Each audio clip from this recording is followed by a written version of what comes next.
It is both a pleasure and an honor to be here at this very important moment in the life of the Blavatnik School. And I like to think I played a very small part in the beginning of the Blavatnik School. It was a small part. I just went to the lunch, actually, when they started it. But you know, I was there at the beginning, and it's great to see it.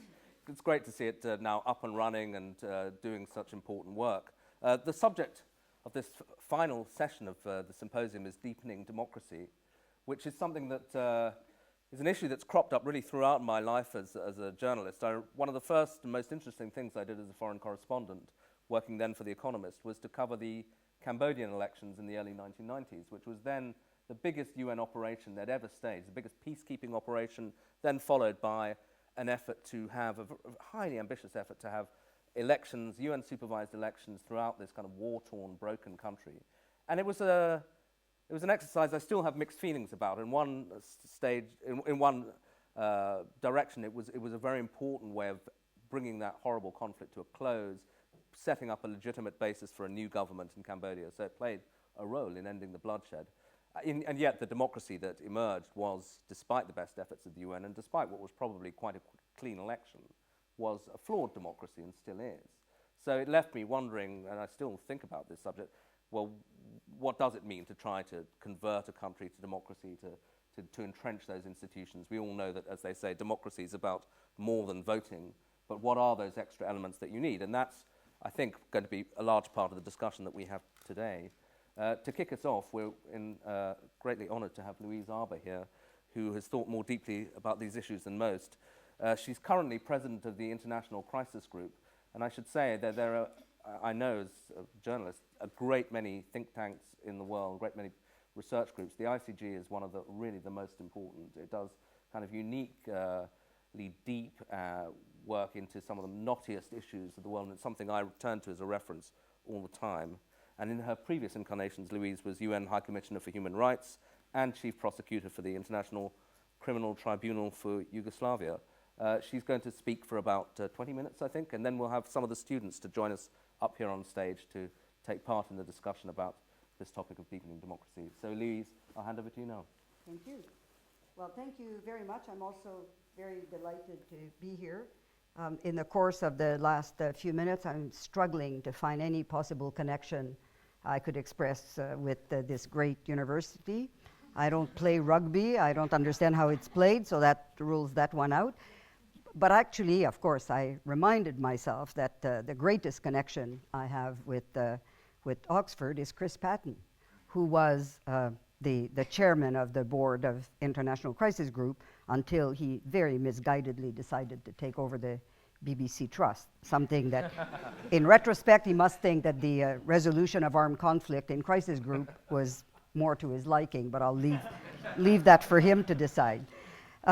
And I'm particularly delighted to be here and participating in this event with the Blavatnik School of Government, which I think is going to be in part because of its very dynamic leadership and the plurality, the pluralism in its student body, I hope is going to be an institution that, like Crisis Group, is engaged in a multiplicity of contemporary issues in governance. So I'm here actually to speak in one of my prior capacity as a member of Kofi Annan's commission. Kofi Annan led a commission on elections, democracy, and security. And when he asked me to join that commission, at the beginning I was a bit reluctant. I have no expertise in elections. And after our first meeting, it became very clear that if we were to make any kind of contribution, we had to look at elections for what they are. They are not a technical event, they are a political event.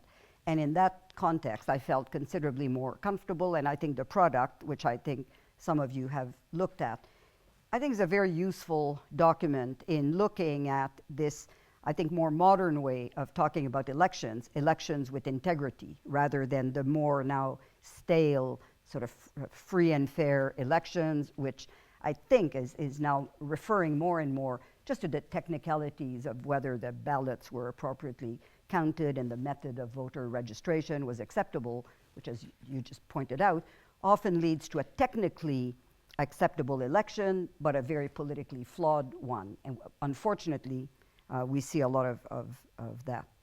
But I want to make a few disclaimers before I talk a little bit about elections. First, in my own life, I've never held elected office, but I always believed that I worked in environments that were in pursuit of the public interest in a very democratic way, including in my 15 years as a judge in Canada, including as a member of the Supreme Court of Canada, at a time where the Supreme Court, after 1992, was given quite extraordinary powers of oversight in legislation with a constitutionally entrenched Bill of Rights. So as a member of the Supreme Court of Canada, I held an unelected office, but I never had a crisis of conscience as to whether I was discharging an undemocratic function. And in that context, I've had some exposure to electoral issues. I was a member of the court when we struck down federal legislation precluding prisoners from voting, an issue that I understand has some currency in this country. I think our court split 5-4. I was in the majority that struck down the legislation as an unacceptable infringement of the universal right to vote. I was also a member of the Supreme Court of Canada where we split, I think on this one, 6-3, upholding a set of federal legislation restricting private financing, third-party financing of political parties of campaign. So essentially, we went in the opposite direction as the US Supreme Court did in its rather absolutist defense of freedom of expression, which in my view then compromises completely the principle of political equality, which is fundamental to electoral processes. So I have to disclose, as I believe everybody has a point of view. I think for the sake of intellectual honesty, I could put my point of view forward. This is where I come from a sense of democracy being considerably larger than electoral politics. And now I work in an NGO, and in the same way, even though they are constant calls for or questioning of the fact that NGOs are unaccountable, I still believe that they are part of the democratic enterprise where citizens can participate in their own governance in many ways and not exclusively at the ballot box. So I also want to mention that I'll make some general remarks about elections, but very much from the point of view of the work of International Crisis Group. We're a field-based organization. We do field-based research, analysis, policy prescription, and advocacy with a general mandate to prevent armed conflict. Now, we understand prevention in a large sense: prevention, mitigation, resolution.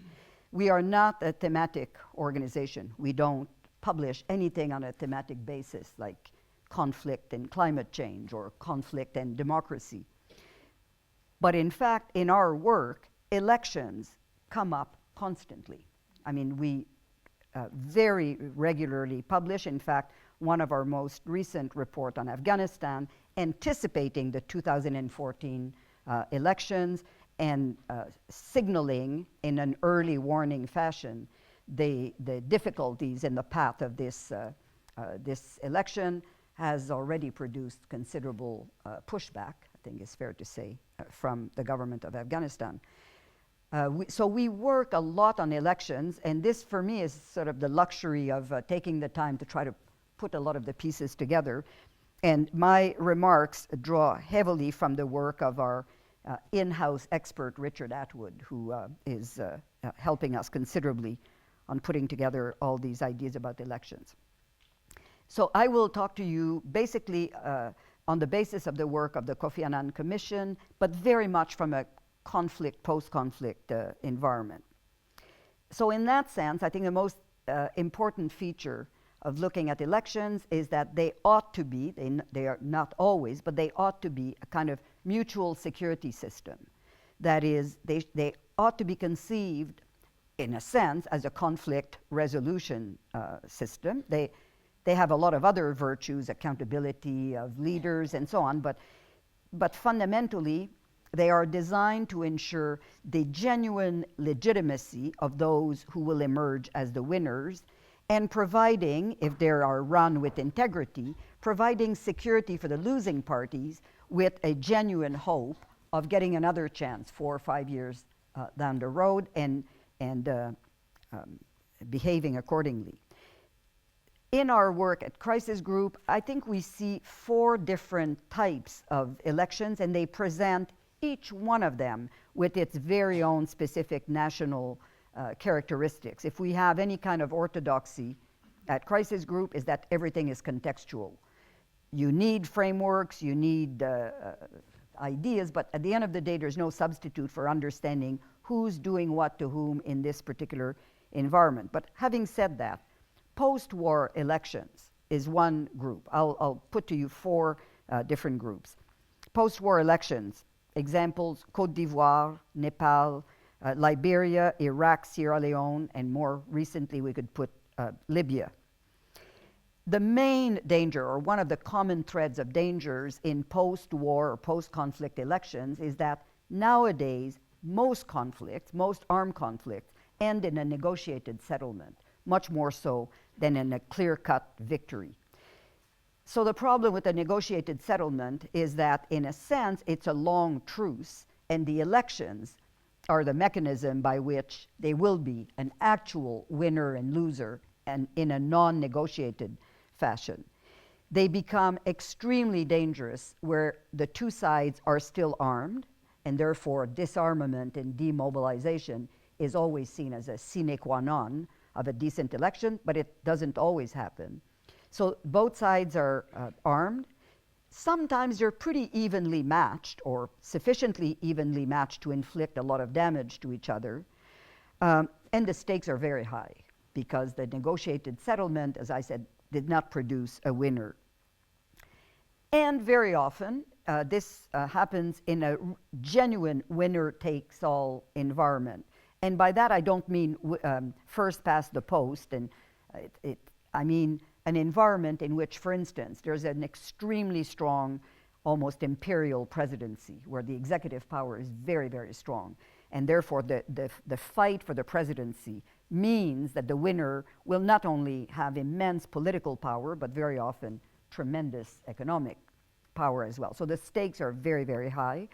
And in a post-war environment, you typically have non-existent or very damaged institutions. So the stakes are very high, and there's very little institutional support to accompany the process. So the responses to these post-war elections tend to be DDR, disarmament, demobilization, reintegration of combatants, and delay. That is, enough time to make all that happen so that people can come disarmed and with some semblance of institutions reconstructed. Unfortunately, you cannot delay forever, and most local populations are the first ones to call for early elections. And the second question is, well, if you delay, who runs the country in the meantime? Is it the international community, and for how long is that acceptable? So that poses, again, each country has its different context, but these are the challenges. And I think what we've realized in recent time, more and more so, is that very surprisingly, in post-war environments, very often it's not the first election that's the dangerous one, it's the second one. Or that not only dangerous, but that's likely to be very bad. I think the recent DRC elections, extremely bad process second time, after a relatively good one first time around with a lot of international money and support. Second one, the international community withdraws a little bit, the process is catastrophically bad. And now we have several second rounds of elections coming, and we need to be watching. So that's the first group, post-war elections. The second group is what I would call competitive elections in unconsolidated democracies. So democracies that are still relatively new to multi-party competition, still have reasonably weak, sometimes corrupt, but sometimes simply weak institutions. And run genuinely competitive elections. That presents a particular type of problems, and the 2 recent examples that we could look at is Kenya and Nigeria. In both cases, you've seen repeated cycles of violence since the country's return to multi-party politics. There are several characteristics of these types of elections. Fierce competition, again, because of the multi-party system, vast rewards, as usual, for the winner, and almost a total lack of opportunity for the loser. Again, it seems to me that the international community has invested very little in the concept of building a loyal opposition that has its own rewards, even while not in office. We have very weak rule of law institutions, and I'll say something at the end of my remarks about the rule of law. And because of that, a high tolerance for extremely nauseous things like hate speech, hate propaganda, fueling ethnic conflict, and entrenched behavior that survives even reforms of court system and legislation.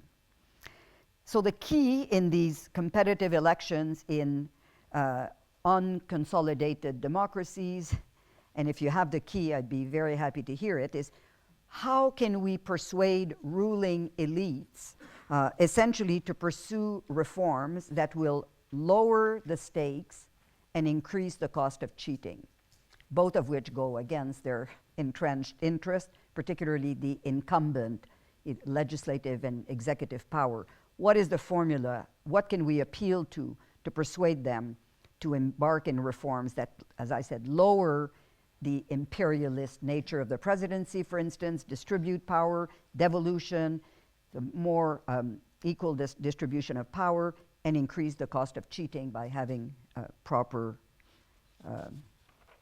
institutions. The third types are elections in authoritarian regimes. And of those, there are two types. The first one are what I would call non-competitive elections in authoritarian regimes. And as Crisis Group, we basically don't pay attention to them, at least in the short term, because they typically don't lead to armed conflict. The authoritarian regime is sufficiently well entrenched. The elections are non-competitive. So you could look at several of the Central Asia countries, the Gulf monarchies, to the extent that they have any forms of elections. Rwanda, I think, is a recent example, again, of elections that are essentially non-competitive. This leads to political exclusion, but the risk of violence in the short term, I think, are very low. Then you have competitive elections in authoritarian environments. And there, the risk of violence in the short term is very, very high. I think the most recent example was probably Zimbabwe. And it's particularly high when the incumbents miscalculate the actual level of competitiveness and believe that they can win, believe that they will win. I think Côte d'Ivoire, Laurent Gbagbo, completely miscalculated. I don't think he would have ever called the elections, despite tremendous international pressure, had he not been persuaded at this point that he would win, which is why he was not prepared to seize power at the end. So when the loss is unforeseen by the incumbents, I think Myanmar in 99, the round of elections that led to the election of Aung San Suu Kyi and the NDL and the government, the military junta was completely taken by surprise and overthrew the results. Now we have second rounds of elections coming up in Zimbabwe, and I think my own sense is that there is less of a risk of violence, which doesn't mean there's not a risk of corrupting the process through some other means, but less risk of actual, particularly pre-election violence because of the history and the increased international oversight.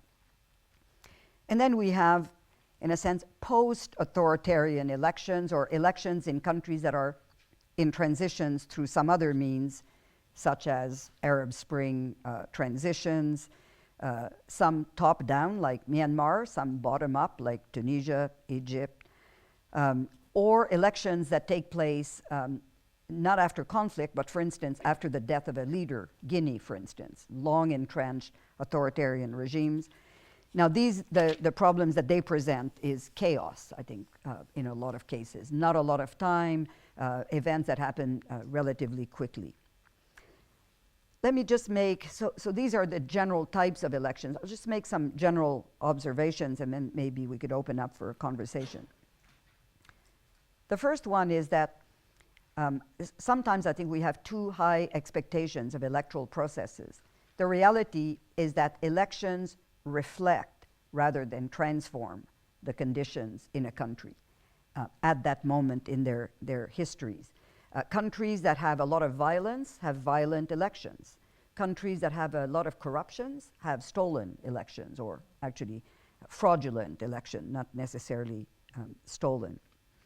So in a sense, I think it's important to understand that troubled elections are not because either the voter registration system was deficient or the counting of the ballots was deficient. They reflect very troubling root issues in the country. So the technical aspect is not the significant one. They do reflect the political, the management of political power in the country, the nature of political competition, whether it's competition that is violent, and they reflect also history of political or economic exclusion, division in society, all kinds of tensions. That's their real aspect.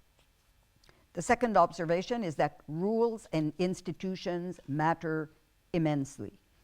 In the report of the commission led by Kofi Annan, for those of you who've looked at it, maybe the most important recommendation is the building of credible electoral management bodies.